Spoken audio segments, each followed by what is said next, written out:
চলো তোমাদের সঙ্গে কিছু শেয়ার করি। কারণ প্রত্যেকটা পার্টি মেকআপ, ব্রাইডাল, রিসেপশন সব রকম মেকআপই এর মধ্যে আছে।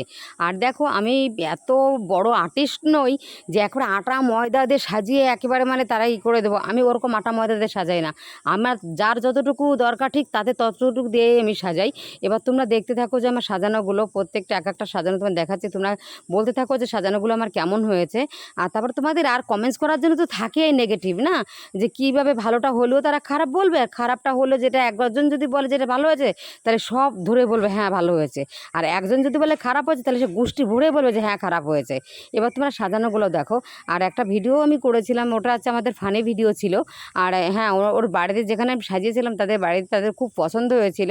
আর যাদের সাজিয়েছি তাদের যদি খুব পছন্দ হয়, আদার্স কার পছন্দ হলো না হলো ভাই আমার তাতে কিচ্ছু যায় আসে না।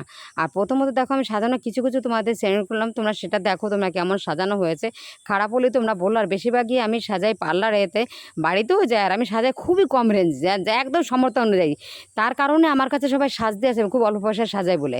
তোমরা সাজানোগুলো দেখো, ঠিক আছে? তারপরে তোমরা মন্তব্যগুলো করবে। আর মন্তব্যগুলো যখন করবে না, একটুখানি মাথা ঠান্ডা করে মন্তব্য করবে। একজন আর দেখা দেখি একজন খারাপ বলেছে বলে আরেকজনের খারাপ বলতে হবে, একজন ভালো বলেছে বলে আরেকজন ভালো বলতে, এরকম মন্তব্য তোমরা করো না, ঠিক আছে? যেটা ভালো সেটা ভালো বলো। আরও ভিডিওটা করেছিলাম আমরা মজা করার জন্য, ফানি ভিডিও করেছিলাম। আর জানো তো এখন তো ভিডিও